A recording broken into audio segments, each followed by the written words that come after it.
I am with Nacha, Senior Director, ACH Network Rules, and I'm here to discuss Nacha's request for comment and request for information on international ACH transactions and related topics.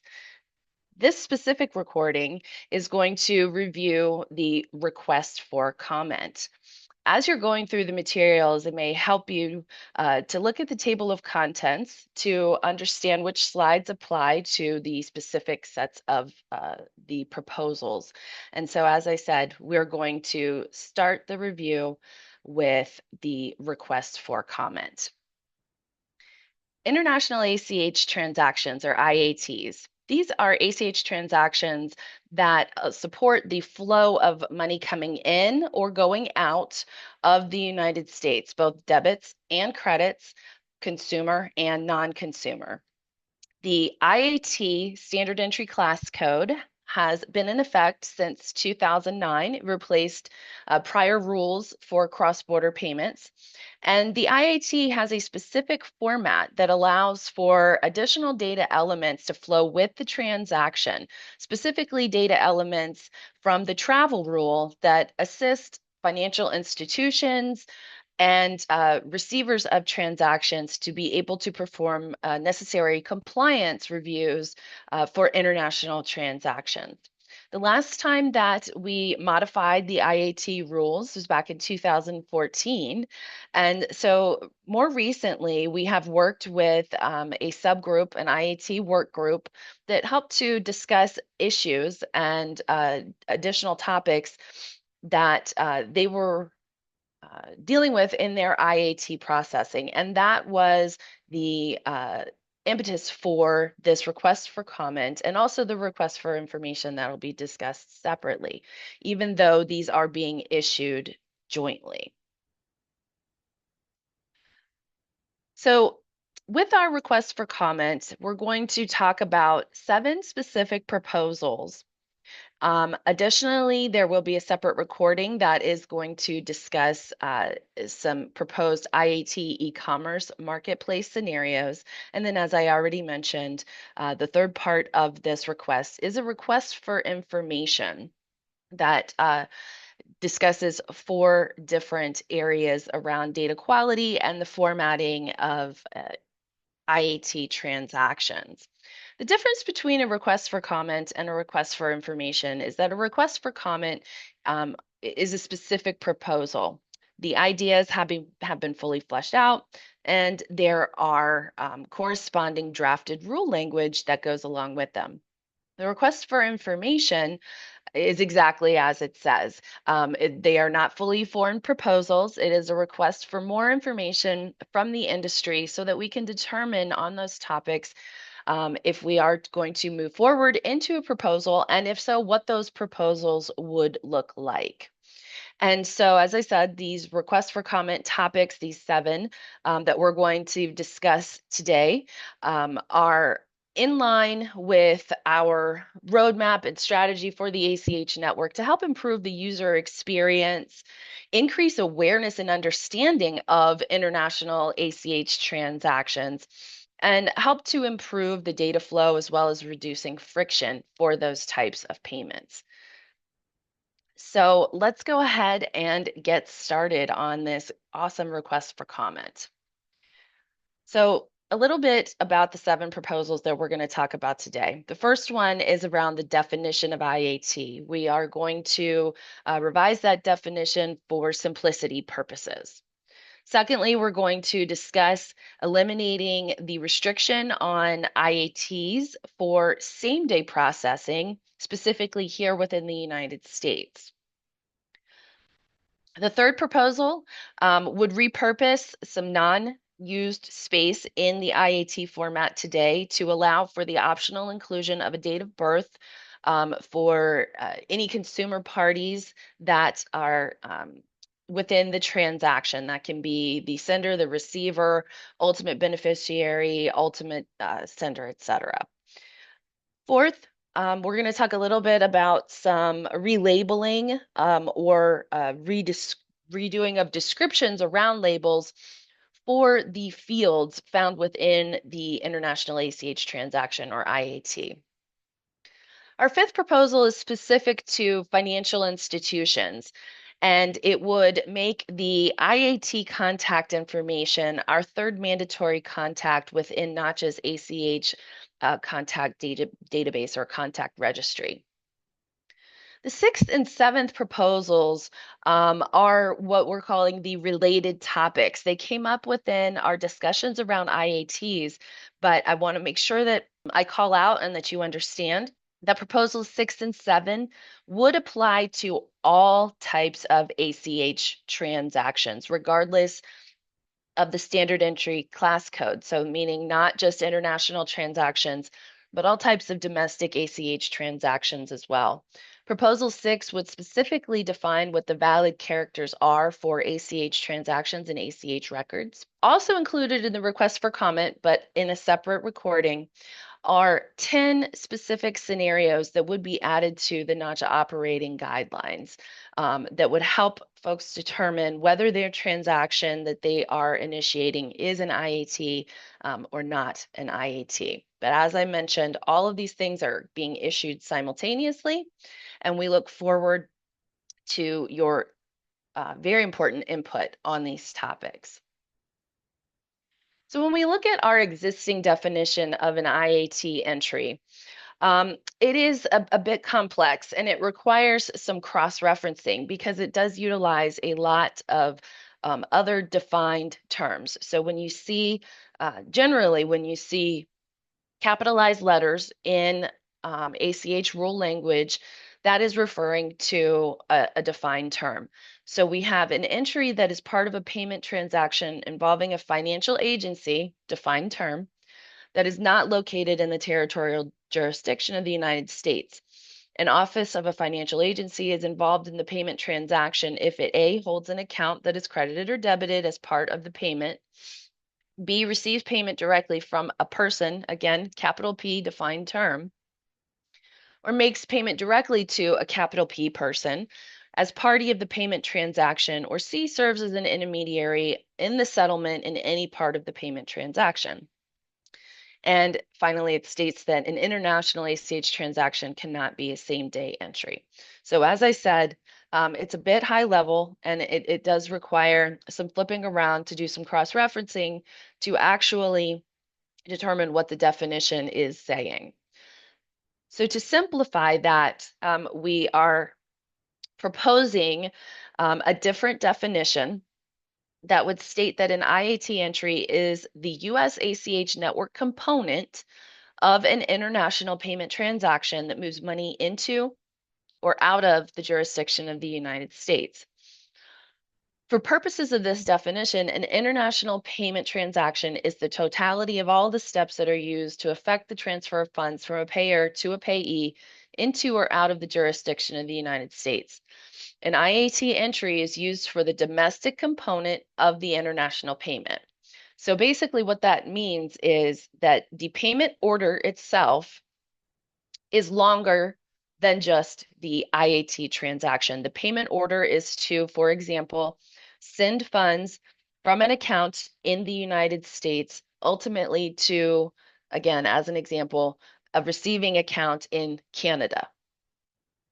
In order to send that transaction from the financial institution that holds the sending account in the United States, an IAT entry is sent through the US domestic ACH network to what is called a gateway, which will then further that transaction on into Canada to be received into that Canadian account. So that is basically what this definition is saying, is that the IAT is the domestic leg. It is the part of the transaction that is going to flow through the ACH network with instructions for furthering on. Or conversely, if it is an incoming payment, it is a payment that is going to bring the funds into a United States bank account based on instructions received from an international payment order. So this definition also ends with an international ACH transaction cannot be a same-day entry. And that is because these are two separate proposals.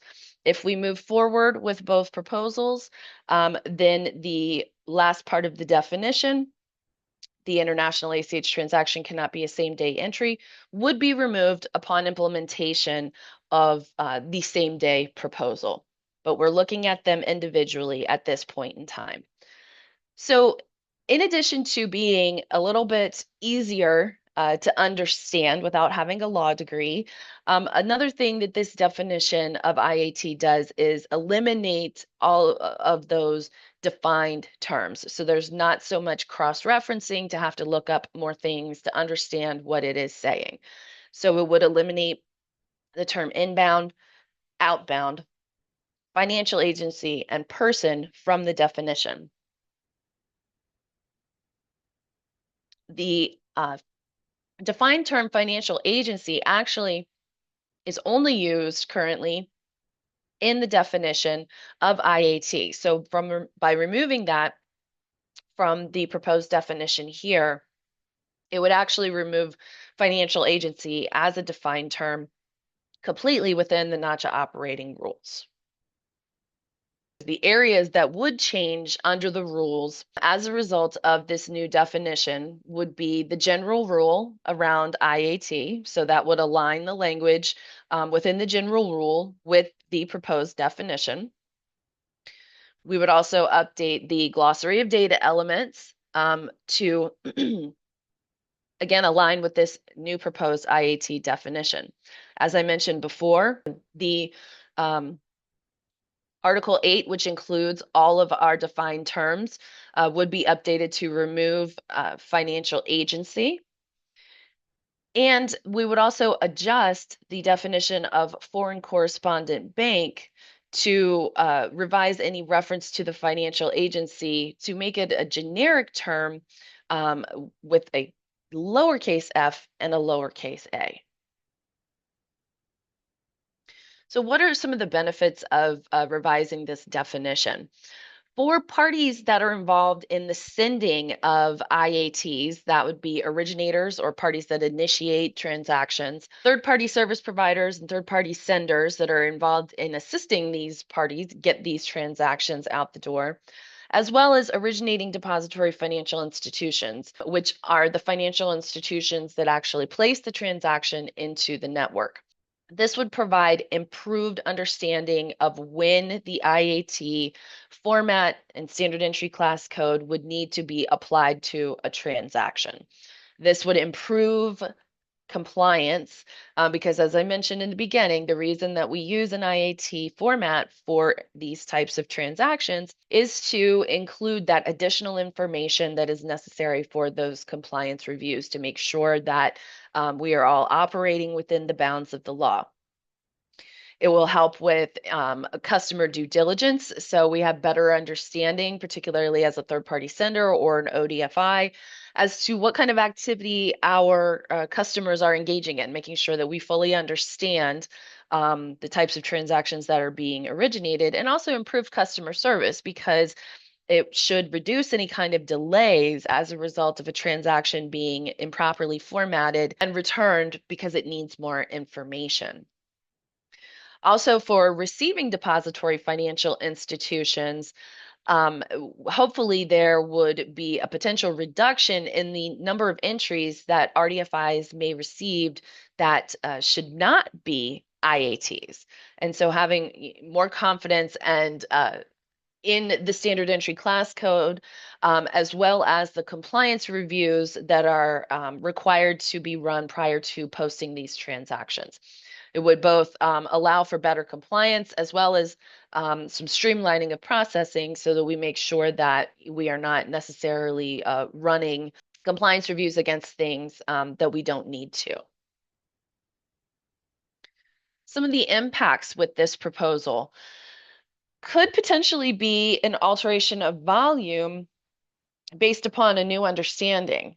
And this is something that we specifically ask about in the survey for this request for comment, is if this new definition would change anyone's origination volume based on this new understanding, something that you had previously been not coding as an IAT, now suddenly realize, oh, this should have been an IAT, or vice versa. I was coding something as an IAT that I really didn't need to. I would now shift back to a domestic standard entry class code.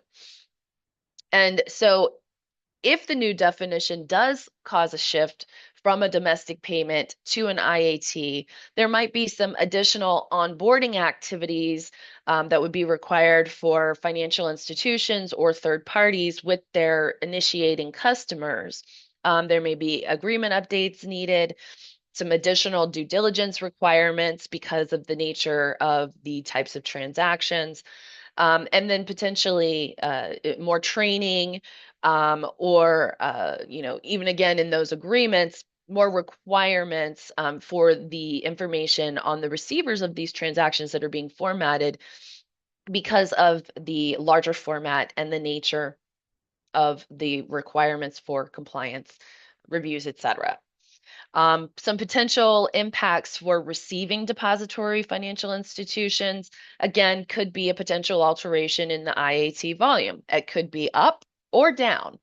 And so again, we hope though that it would be more accurate and so that RDFIs are able to truly screen the items that need to be screened when they come in the door.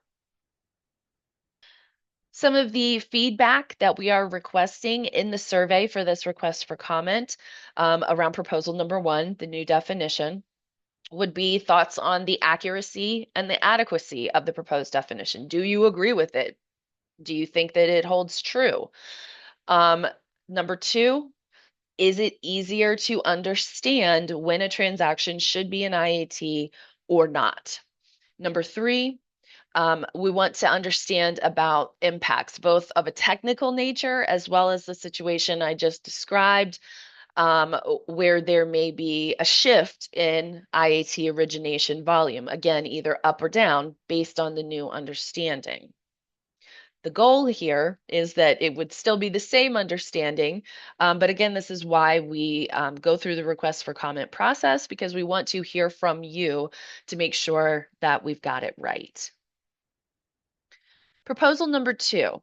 So this is the eligibility of IAT entries for same-day processing. As we just reviewed, currently IATs are excluded from same-day settlement within the US. So eliminating this exclusion would allow for the US leg of a transaction to be able to be settled in a same-day window. So this would be the exchange of funds between two US financial institutions, but we cannot control the ultimate settlement if it's an outbound transaction in the foreign market, and we don't know how long it has taken to get to us if it's an inbound transaction. So specifically, we would be talking about in an outbound IAT entry that the monies would be exchanged in a same-day window between what we call the US ODFI. So remember, that's the financial institution that puts the transaction into the ACH network, and the outbound gateway. So this is the US financial institution that receives that transaction and is going to then further it on out of the country. So only that leg of the transaction is what we're referring to here would be eligible to be processed within one of our same-day windows.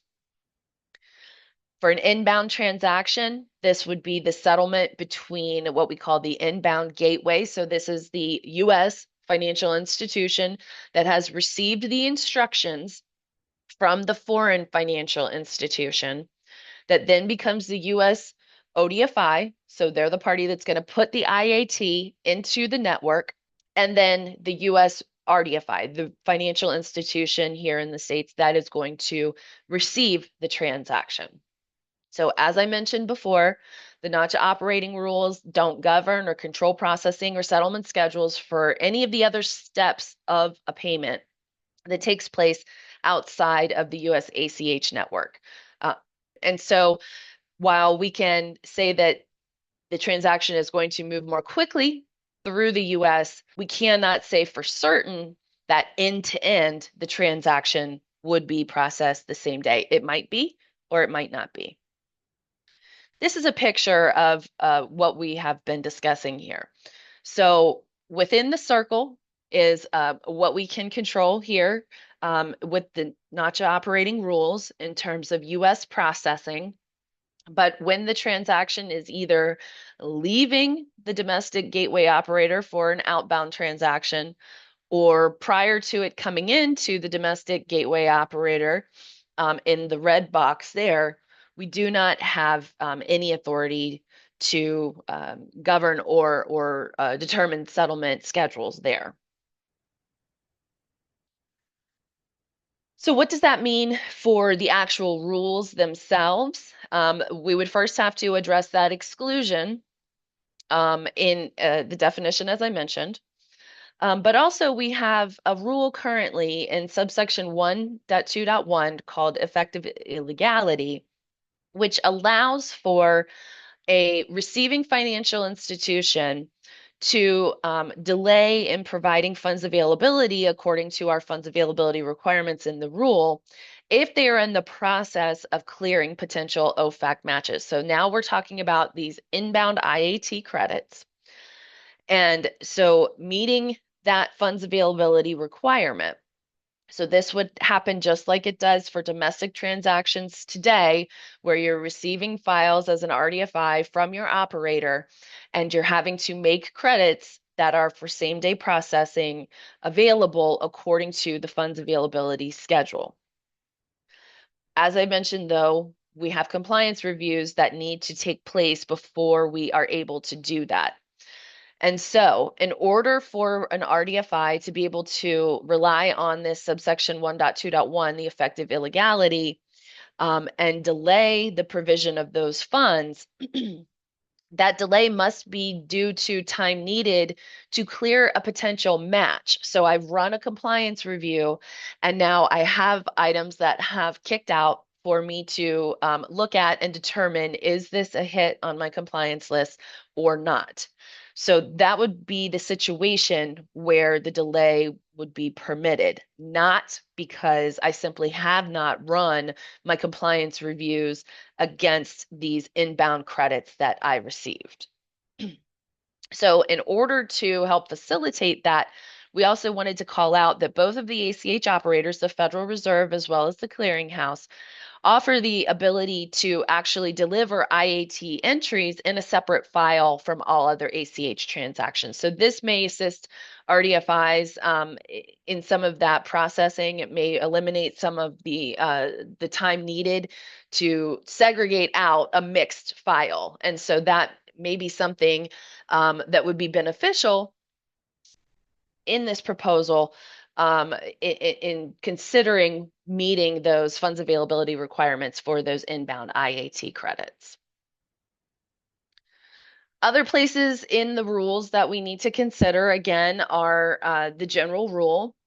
So as we talked about with the definition, we also have it referenced in the general rule. So that would need to be updated to remove the statement that an IAT entry cannot be a same-day entry, as well as the definition and also Appendix 3, where we define settlement date. There is a reference under that section as well that states that an IAT cannot be a same day. And so it also describes the situations in which the operator is going to insert a banking day following the day of processing as the settlement date. That reference would be removed for IATs. So what are some of the benefits of this proposal? Again, on the sending side, this would obviously provide a potentially a faster option. It provide a same-day settlement option for, again, just the domestic component of an international payment. And that could be beneficial when you're talking to your customers, when they're trying to meet terms of a transaction. When they're trying to send something, it needs to be there by a certain date. Having the option to facilitate the U.S. leg of that transaction in a faster fashion could be beneficial to those customers. It also allows for and that's for debits and credits. So whether the funds need to be there at a certain date or we need to remove the funds on a certain date, This provides an additional option. For receiving financial institutions, so we're talking about specifically those in the US, would be providing faster funds availability to their account holders for inbound IAT credits. And once again, that better alignment with what the customer expectations may be, considering faster payment options that exist globally. Some of the impacts regarding this proposal for same-day processing of IATs would be on, again, starting with the sending side. So those originators, third parties, and ODFIs.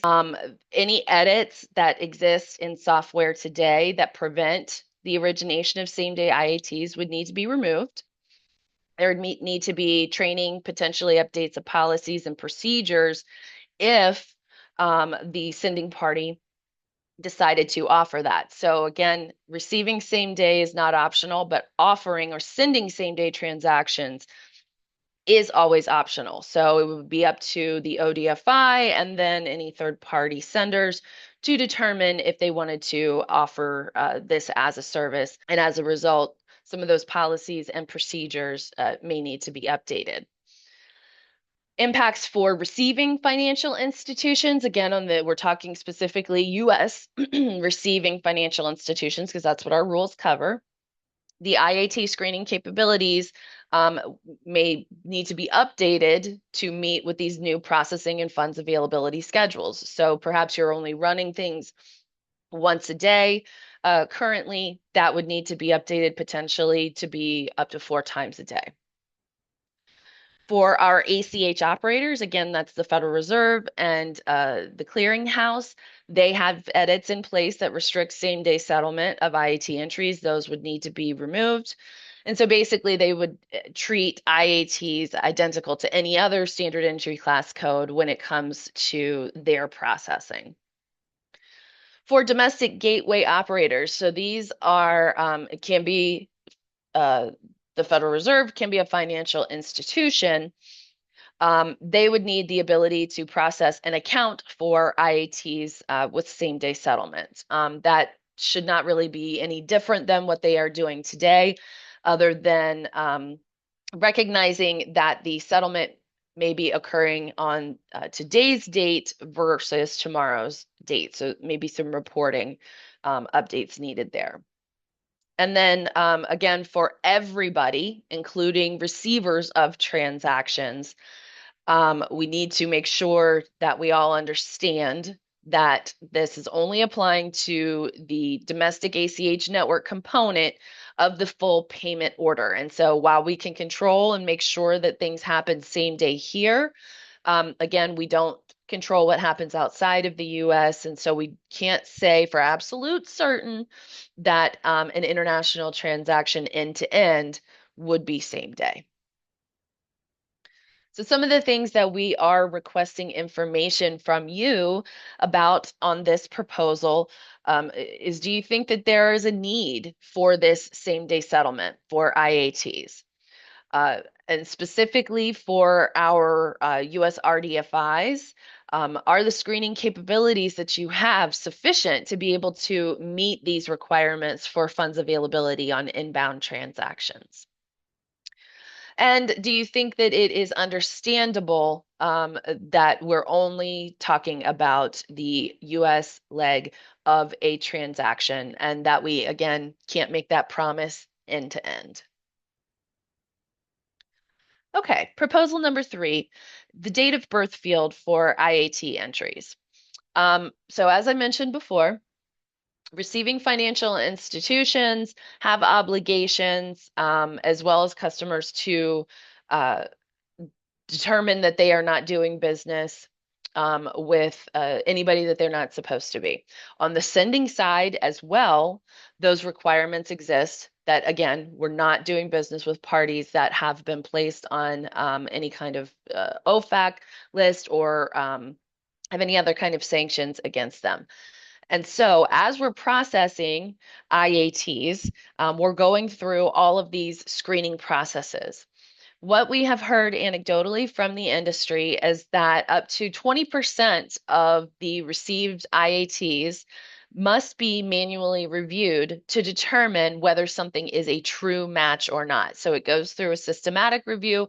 The system kicks it out because it's close enough, or it doesn't have enough information to determine whether it is a true match or not. So this proposal would seek to add an optional field for the known date of birth of, we say in our rule language, we use the term natural person sender, but really we're talking about consumers. So that's the sender or receiver of an IAT. Really, anytime a consumer is part of a transaction, even if it is for further credit to, et cetera. So some of the other capabilities that we have to pass this information on reside within Notch's risk management portal. We have a secure module that allows an FI to request the information from another FI. And we also have voluntary lists, which we're going to come back to in one of our other proposals we're discussing today. Voluntary contacts in Notch's ACH contact registry that would allow for a financial institution to look up the IAT related contact at another financial institution to discuss information about the transaction so that they can make their determination as to whether or not the transaction should be cleared or should be held as a true match. In our conversations, with parties that are working with IATs. In addition to this 20% being manually reviewed, what we have heard from those parties is that the date of birth is most often the piece of information that they're able to use to make that determination and be able to further the transaction on or handle it as appropriate. So if this sounds familiar to you, we did in 2017 issue a request for comment that at that time was proposing that the date of birth be a required field for any natural person party to the IAT. But as I said in the very beginning, the IAT transaction format is used for both consumer and non-consumer transactions. And so comments that we heard back at that time, in that request for comment, indicated support for the concept and improving the ability to pass date of birth information. However, some of the comments we received felt that it was a little bit confusing to have a required field when there were definitely instances where the transaction was a non-consumer related transaction, or even instances where the date of birth was just simply not able to be obtained.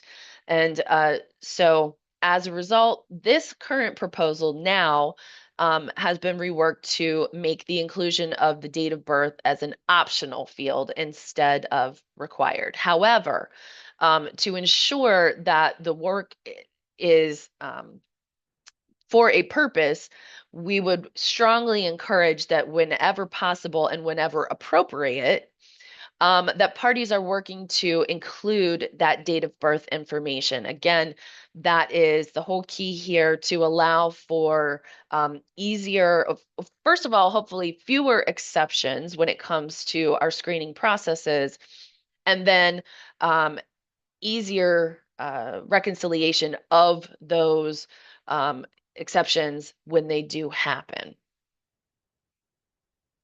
But it is important to note, though, that the lack of a date of birth in the field would not cause a transaction to reject. So lucky for us, we would not have to add any additional records into the IAT format to accommodate the date of birth. The existing records that already are there for the different parties to an IAT entry have space in them right now that's allocated as reserved.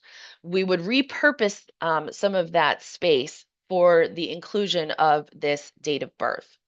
So the fields would be designated as optional, as I said, and so that means that they're not edited by the ACH operator. The operator is not going to stop the transaction if the field is blank. They also, again, because we would not know if just in an initial screening, if the sender or receiver is not a natural person. So important to look at the changes being proposed to the rule language itself. So in Appendix 3, again, these are technical formats here. This is the formatting of the transaction. We would repurpose the currently reserved spaces 74 through 83 in the third and seventh IAT addenda records. And then in the glossary of data elements, we would have to update that to include these new fields and provide information on how to use them. We would also provide instruction within the payment related information section of the optional remittance records for how to include a date of birth if there is an ultimate beneficiary or a payer who's also a consumer or a natural person. So what are the benefits of this proposal? On the sending side, again, this is also assisting in the compliance because everybody has to make sure that they are not breaking the law. And so even when we are originating transactions, each of the parties, the originator, the party that's initiating the transaction, any of the third parties that are assisting them or the financial institution, and then finally, the ODFI, that financial institution that's putting the transaction into the ACH network, all of these parties have to do their own compliance scanning as well. And so when it leaves the originator, who's the party that initiated the transaction, they're the one that has all of the information. It makes it much easier and hopefully reduces exceptions for those other parties down the line, third-party senders, third-party service providers, and their financial institutions. It would reduce hopefully those exceptions, and if it does accept out, that they would have the information within the record that would allow them to move that transaction on more quickly without having to resort to a manual process of contacting their customer to say, hey, I need more information before I can let this out the door. And then the same thing on the receiving side. It should allow for IATs that are received by financial institutions to be able to uh, post more quickly or continue out the door if it's an outbound transaction, continue outside of the United States. Because again, reducing the number of exceptions and making it easier to resolve those that do kick out. As I said before, we've been told that the date of birth is the number one data element that is requested to be able to resolve these types of situations. What are some of the impacts that could come along with this proposal? On the sending side, we would need to determine when it is appropriate to collect the date of birth, and that could result in the update and implementation of new policies and procedures related to that process. We would have to think about the data security around that. We want to make sure that, we've got a lot of information about parties, such as their name, address, etc. And now with the addition of the date of birth, we want to make sure that we are applying all of the appropriate security measures to all of that information, keeping it safe and not able to be accessed by the bad guys. And additionally, there would need to be some system updates to include the new format, the new field for the date of birth within those records that I mentioned previously.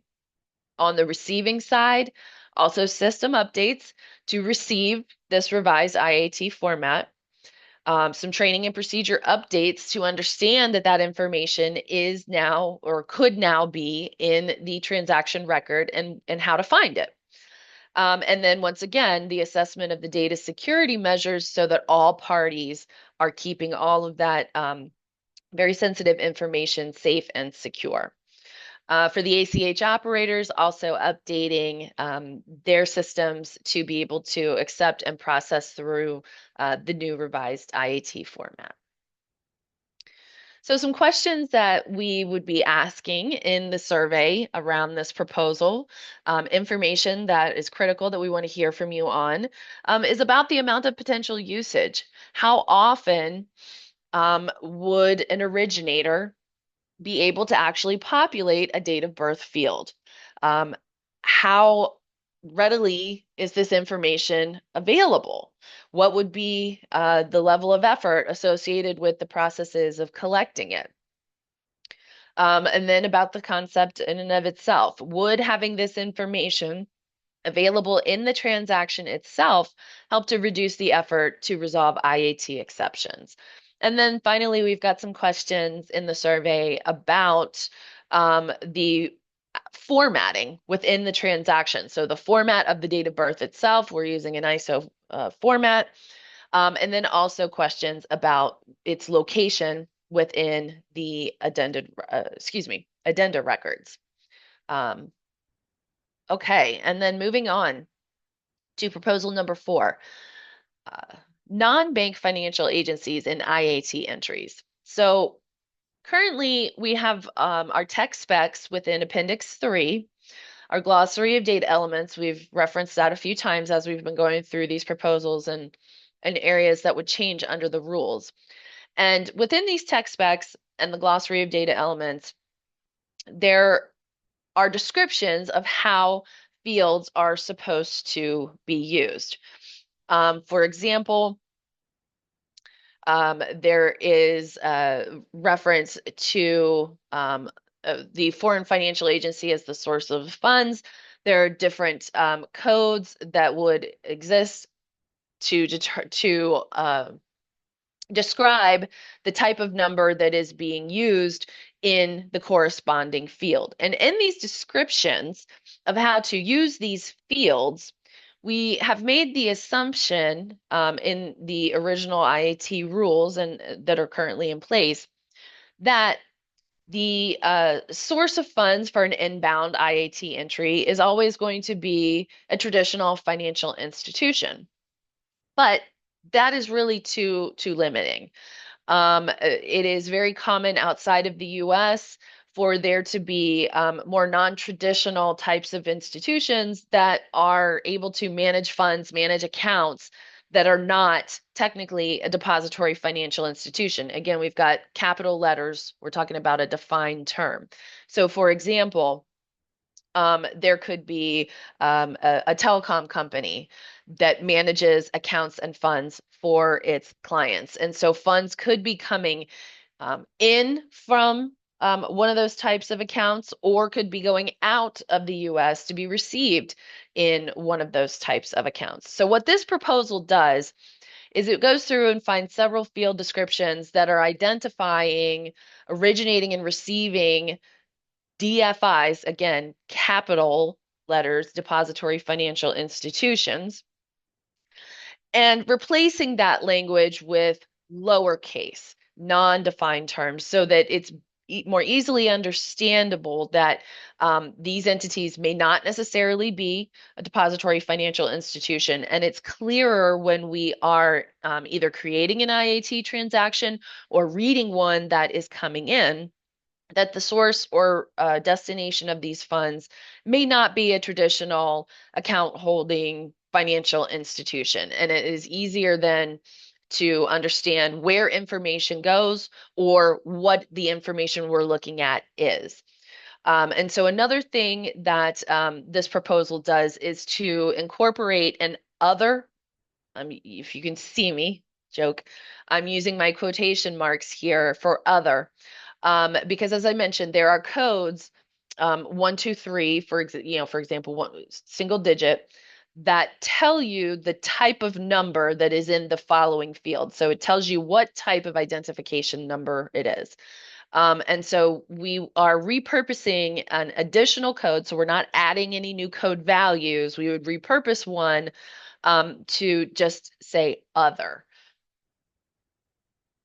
So specifically, the data elements that we're looking at here would be the originating DFI name for an inbound or outbound IAT, the receiving DFI name for an outbound IAT, the originating DFI identification, again, inbound or outbound, receiving DFI identification, and then the descriptions around each of those, as well as the descriptions around the branch country code. So making, again, it more clear that an IAT can come from or be sent to an organization that holds accounts and provides services that may not be a traditional financial institution.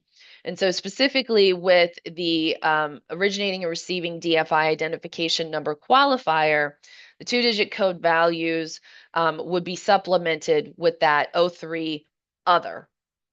So we would be repurposing the existing O3 value, which currently under the rules states that the number following should be an IBAN. That actually is incorrect because the IBAN is not identifying an institution. It's actually identifying an account number. And so it really should not be one of those values. And so instead of adding a new code, we would repurpose the one that currently says IBAN and make that other. So what are the benefits to this proposal? On the sending side, a clearer ability how to originate IATs to non-traditional accounts. Again, if desired, it's always optional to originate. On the receiving side, it would be a more accurate description of the source of the funds. Potential impacts on the sending side would just be a review of the current processes. If you're currently originating IATs, to understand these fields better and potentially, if this changes where you have in the past been putting information because it's now clearer where it is supposed to go, then it may result in some potential programming updates. On the receiving side, we don't anticipate any impacts. Again, it should just make it clearer as to what the information in the transaction is actually referring to. What we are seeking feedback on in the survey is the effectiveness of the identifiers, and do you agree that the field descriptions are now more clear? We're also asking, does just adding the other category in place of IBAN, is that sufficient? Does that meet all of our needs? Or do we actually need to add additional codes that would specify other types of organizations? And if so, what would they be? Okay, moving on to proposal number 5. Again, this one is specific to financial institutions, and it has to do with the registration of IAT contacts in the contact registry being mandatory. So we passed a rule in 2019 that created the ACH contact registry as a place for financial institutions to register certain contact information so that it is easily available to other financial institutions. And in 2020, that ACH contact registry was put in place, and there is a mandate for all financial institutions currently to register contact information for their ACH operations staff, as well as their fraud and risk management staff. The purpose being to assist financial institutions in dealing with their exceptions and their risk management. So, in addition to those two mandatory fields, there are several different types of optional fields that are available to users within the ACH contact registry. And luckily, folks have been taking advantage of that. We have thousands and thousands of optional contacts within the ACH contact registry. So it's really a great tool for financial institutions to be able to get in touch with their counterparts in the appropriate area of the organization to be able to assist them with the issue that they're having. And so while currently the IAT contacts are optional in the ACH contact registry, It is not optional for financial institutions to receive IAT entries. So every financial institution is dealing with IATs.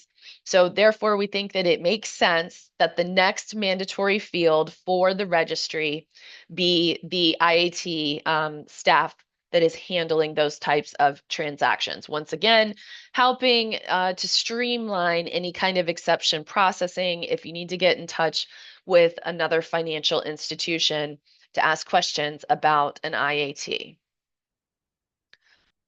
So the registry is available to participating DFIs, payments associations, and the ACH operators. They're registered users through not just risk management portal. We have rules around the requirements for this contact information, and the existing rules would stay the same. They would apply to the IAT contacts as well. Some of that information is that it needs to be kept up to date. So if there's any kind of change to the information that is in the contact registry, it needs to be updated within 45 days. And it needs to be validated by the financial institution at least annually to make sure that it is still accurate. We send out annual notices to all FIs, reminding them that they need to do this. We also periodically audit samples of that data. And so if that information is not in the contact registry or it's not the appropriate information, financial institutions can be subject to enforcement. The type of information that would be required for the IAT handling contact is the same type of information, again, that is required for the two mandatories today, ACH operations and risk and fraud. And that is the name, title, email address, and phone number of at least one primary and one secondary contact person.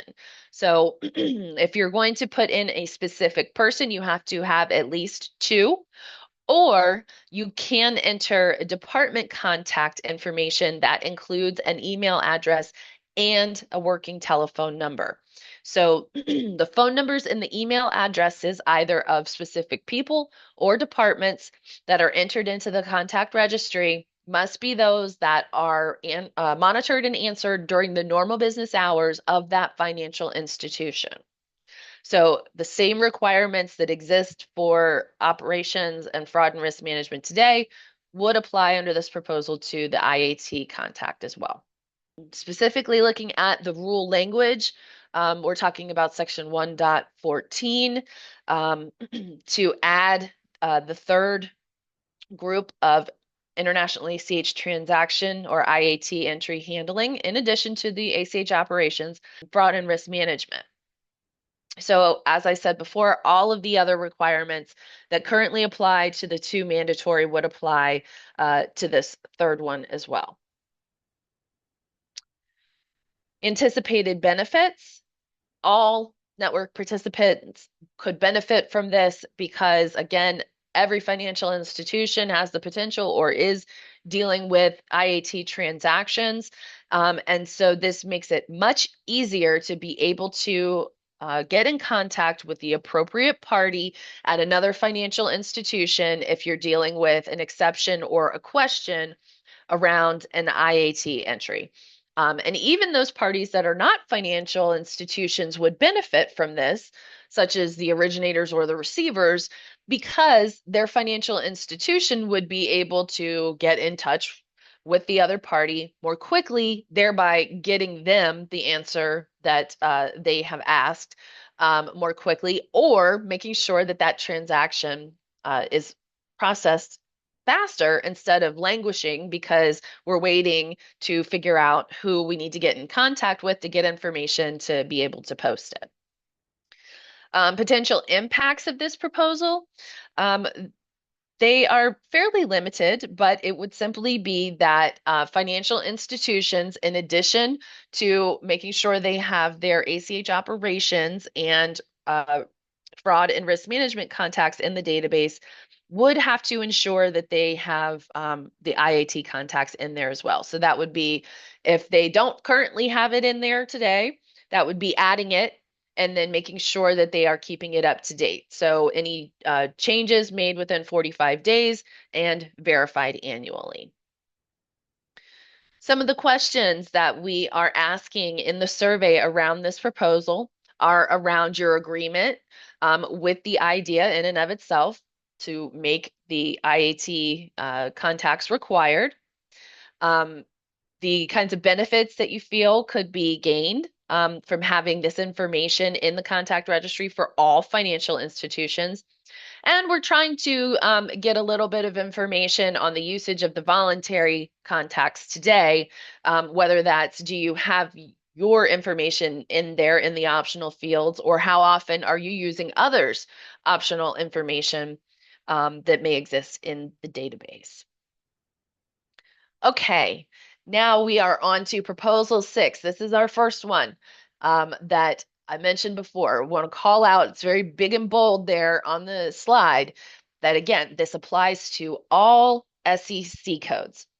So this conversation around what exactly are the valid characters for ACH records came up within the IAT industry work group, and that's why it's part of this proposal. But again, it does not just apply to IATs. This refers to the valid characters for all ACH records. So all transactions, all SEC codes, domestic, international, debit, credit, consumer, non-consumer, any variation you can think of would apply to this. And so the purpose here is to address some issues that have been identified around the current rule language for valid characters in ACH records. So right now, the table in the rules states that the allowable characters are ASCII characters above hex 1F and EBCDIC above hex 3F. But depending on how you Google and what types of standards you may be looking at, those hex characters are not all defined the same. In addition, parties that aren't using only legacy mainframe systems are increasingly using systems that accept extended character sets. But by not having a definition of specifically what is acceptable, we can run into some issues because, again, some of these translations of characters, especially for some of these extended character sets, can result in characters that take up more than just one byte. So when that happens, it actually causes the ACH record itself to be larger than it's supposed to be. It has to be precisely 94 bytes or it will get rejected by the ACH operator. And so sometimes without knowing, one of these characters can be used because it looks like it fits into the description of what is allowed in an ACH record. And as a result, it throws things off and creates an exception. So here on this slide, you can see that information in the table in Appendix 1 and what we are looking to replace it with.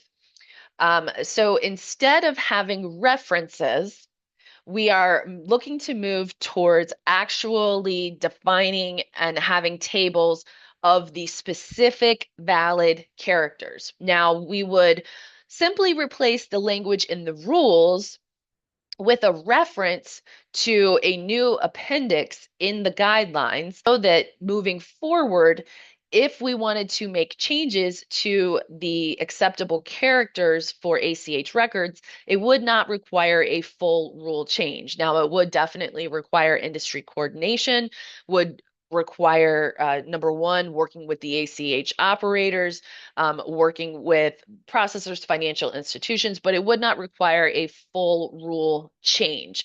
And so that's why we think that it makes more sense to put the tables of the actual characters themselves into the guidelines and have the reference in the rule language.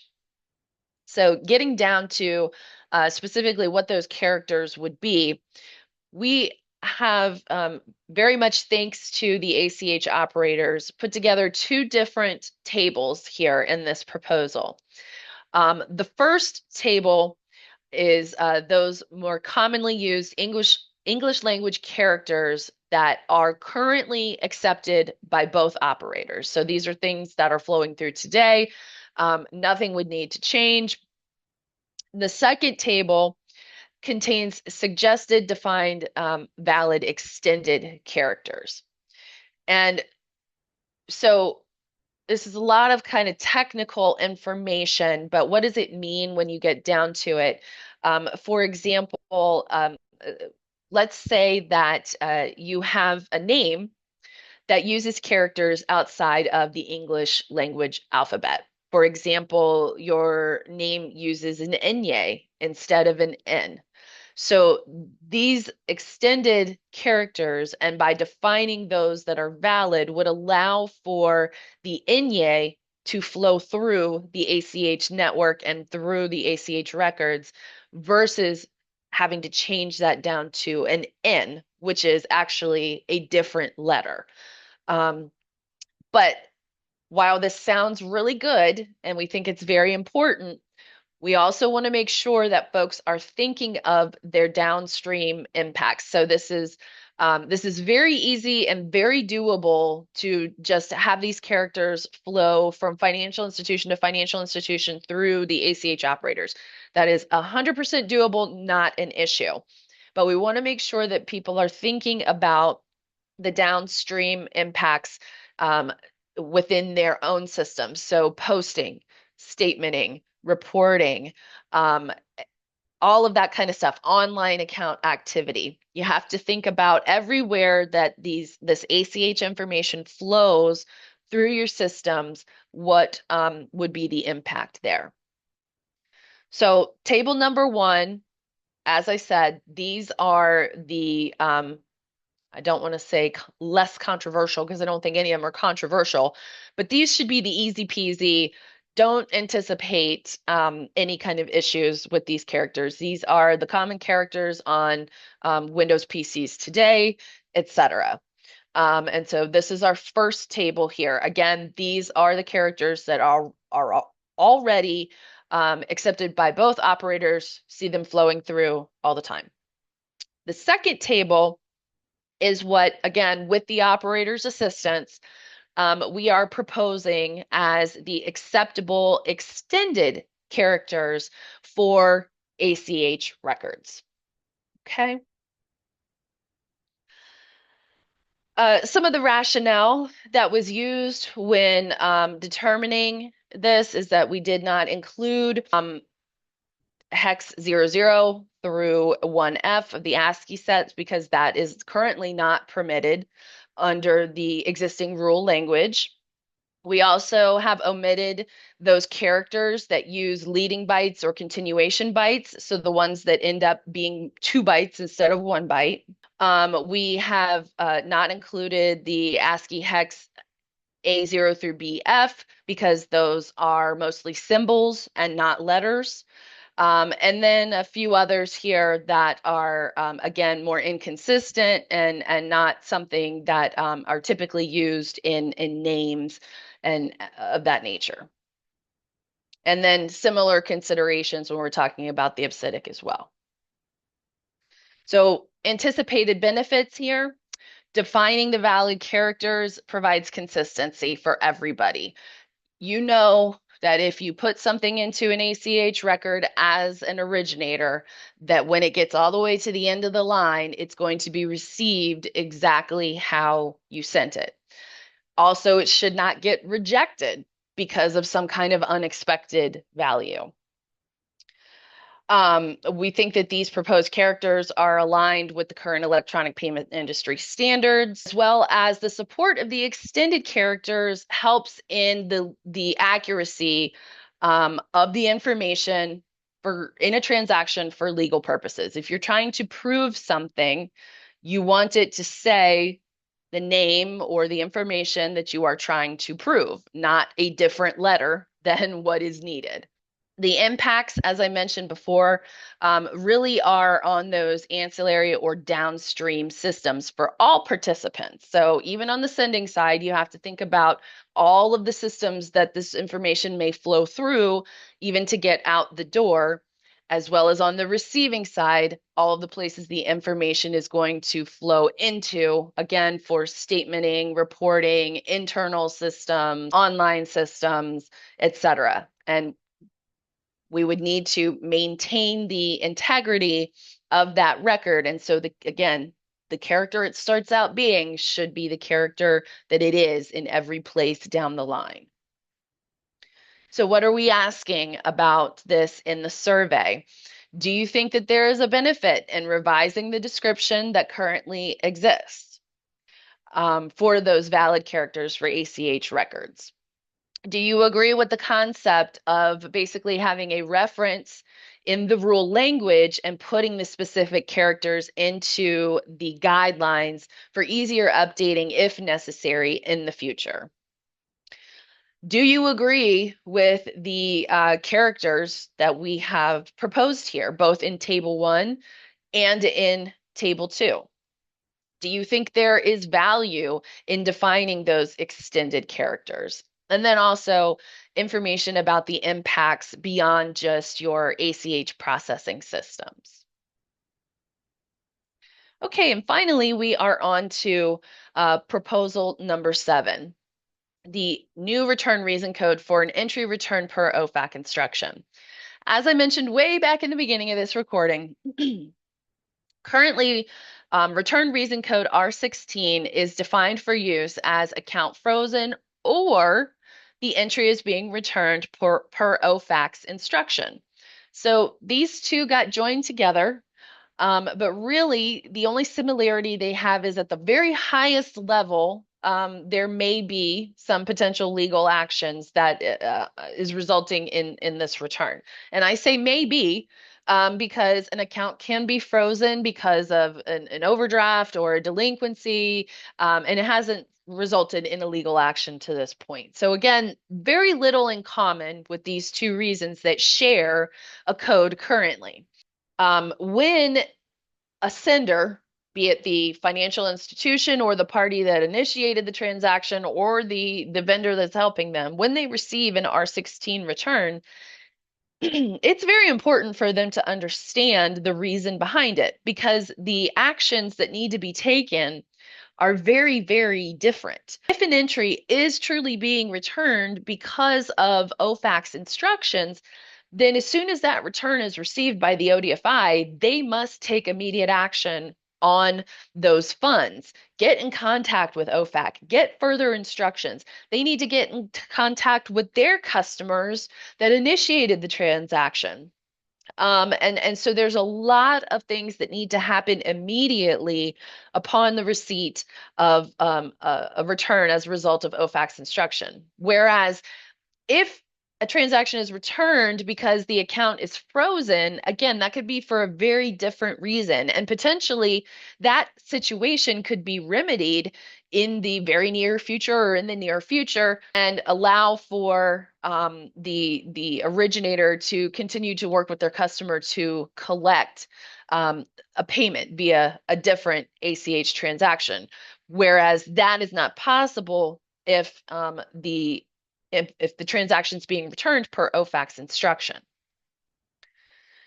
So what we would do here is to create a new subsection under the rules.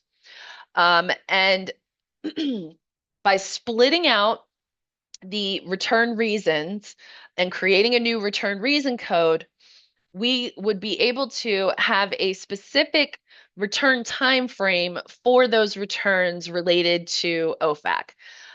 This is very similar to what we have today under the return reason code R23, a credit entry refused by receiver.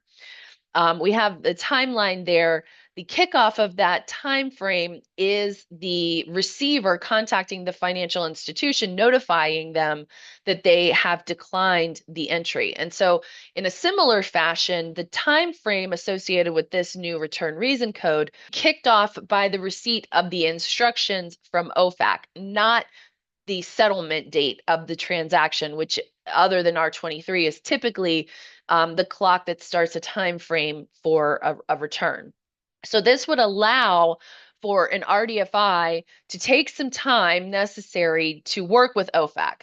They may, again, they're going to have to screen that transaction initially when it comes in, but they may be doing their own research to try to determine whether it is a true hit or not, then getting in contact with OFAC and waiting for OFAC to contact them back, giving them specific instructions. So that may all happen within 2 days, or it may not. But once OFAC provides that instruction to the financial institution to return the entry, the time frame that they would have to do so would be the 2 days after that. So again, our specific language here is that the return entry would be to the ACH operator by the deposit deadline for the return entry to be made available to the ODFI no later than the opening of business on the second banking day following the RDFI's receipt of the OFAC's instruction to return the entry. So some examples of how this could be used on an inbound debit IAT entry. The RDFI of the transaction, so they're not a gateway, but they are the U.S. receiving financial institution of an inbound IAT debit. Their compliance review indicates a potential match. Then they contact OFAC. OFAC instructs the RDFI that they need to capture those funds. Okay, so remember, this is a debit. So when the debit IAT entry was settled with the ACH operator, that financial institution's account with the operator was debited for that transaction. And then they credited it to the sending side, so the ODFI/gateway in this scenario, because we're talking about an inbound IAT. To fulfill OFAC's instructions, the RDFI is going to need to capture the funds from the receiving account, place them in suspense, and they would have to return the debit IAT entry as R90 under this proposal to be able to recoup the funds from the ODFI and the gateway. So basically making themselves whole for the funds that they have captured out of that account. And then doing so using this new return reason code under the proposal would give a clear communication as to the reason why this is happening. Very similar on the outbound debit IAT entry side. So the RDFI in this instance, they are the gateway. They are the party that's going to be forwarding it out of the country. They receive this debit entry. They realize that it is a match.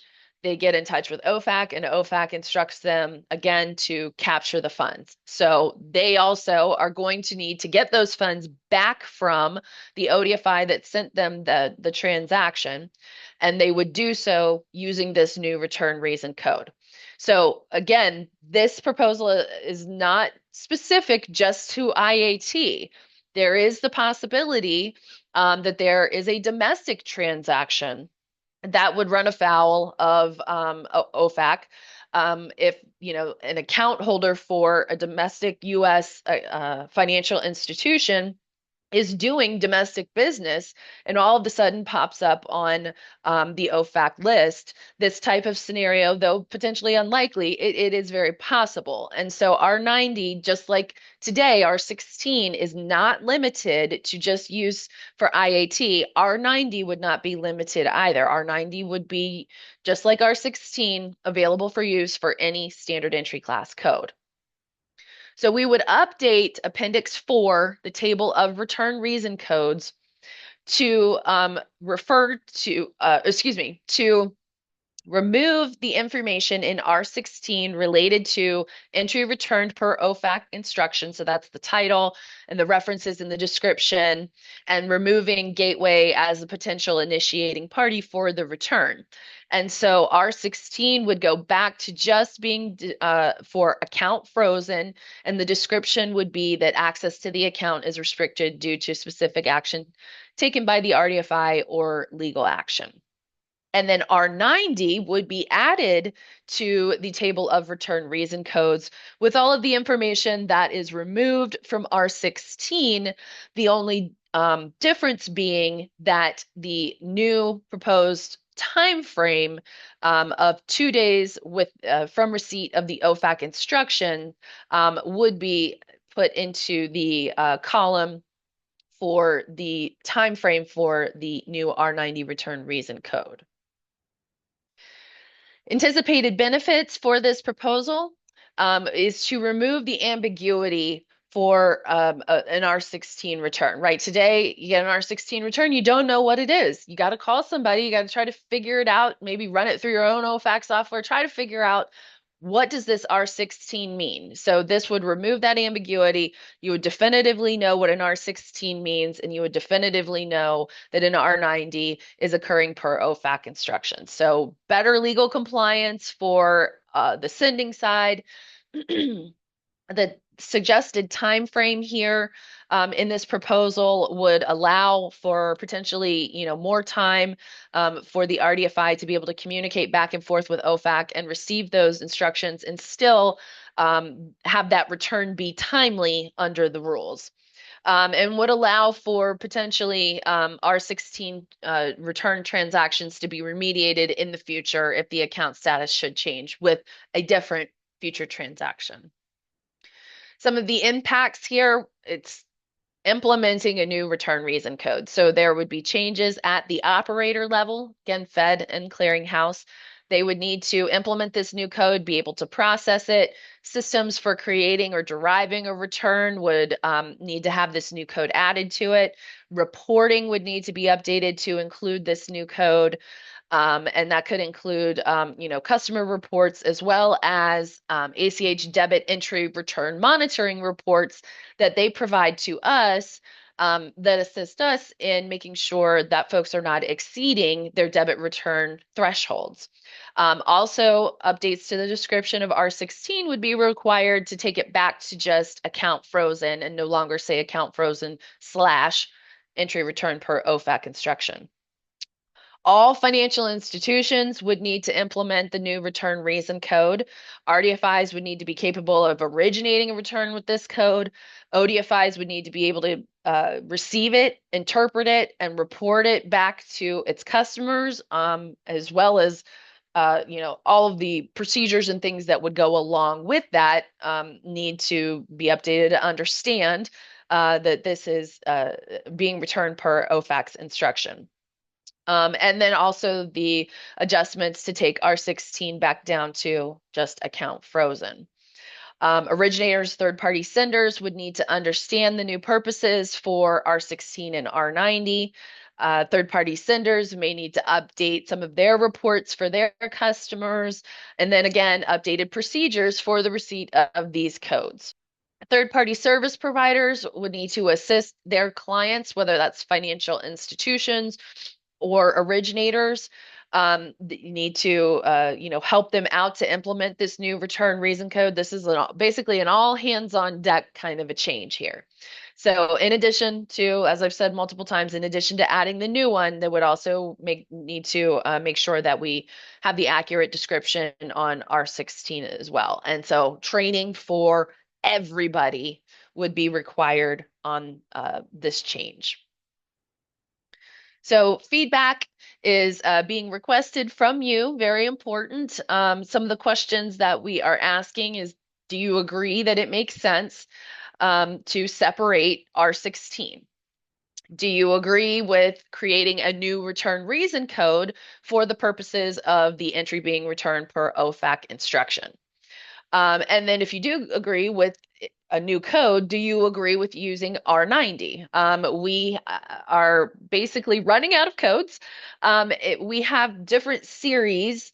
The beginning of our code series are those, what I'll say, normal returns for an RDFI to send a transaction back to an ODFI. We have some series specific to check conversion. Then we have some series that get into dishonored returns and then contested dishonored returns. Within that first series of those normal, I'm an RDFI returning a transaction back to an ODFI, we really don't have any more space there. And so that's why we are looking at R90 to be used for this purpose. We've got space there without inserting it into a series where it wouldn't make sense. So another question that we're asking about in the survey is the usefulness of the time frame that we are proposing for the return reason code. And then because there's no systematic way today to determine how many R16s are for which purpose, we're asking for a little bit of information around current usage as well. The proposed effective dates for these items that we just went over, we've got two different buckets here. Those that would not require, hopefully not require any kind of technical changes, and that is the revision of the definition and the registration of financial institutions in the IAT contact, the IAT contact within the ACH contact database. Are proposed to go forward for implementation September 18th, 2026. So over a year from now for those items, again, that don't require any kind of technical implementation. For those that do require a technical implementation, that is the elimination of the restriction on IATs for same day, inclusion of the date of birth in the IAT format, those new descriptions of the use of the financial institution or source or destination parties codes, clarifying the ACH characters, and the establishment of the return reason code R90 would be suggested for implementation March 19th, 2027. So giving us just under a 2-year implementation from today as we're starting to think about these things. So of course, we want to hear your feedback on these proposed effective dates. This slide gives you a picture of how that would fit into our existing rule implementations for our risk management rules that are coming up in 2025 and 2026, and how that would roll into these proposed changes for IAT later in 26 and on into 2027. Additionally, we always ask general questions so that we can understand your role in the ACH network. We want to understand your experience with IAT origination and receipt. Do you work with them currently? Would you be more likely to start working with them? Your general agreement with these concepts and that are contained within these proposals, as well as the impacts to all different types of participants at a technical and operational level. We are also asking, are there other opportunities that we're missing here within these proposals? And then, as I mentioned, those effective dates and the level of effort associated with each of these proposals. And so I really am looking forward to hearing all of your comments, receiving them all via our survey online. And I thank you for taking the time to, give your thoughts to us on these issues around international ACH transactions and related topics. Again, those defined valid characters for ACH records would apply to all ACH transactions. And so even if you are not currently working with IATs, this could impact you. And so we want to hear from you. And it's very important that we hear from all different types of participants, because that is the way that we can make the best rules. So thank you for walking through this request for comment with me today, and look to hear from you soon.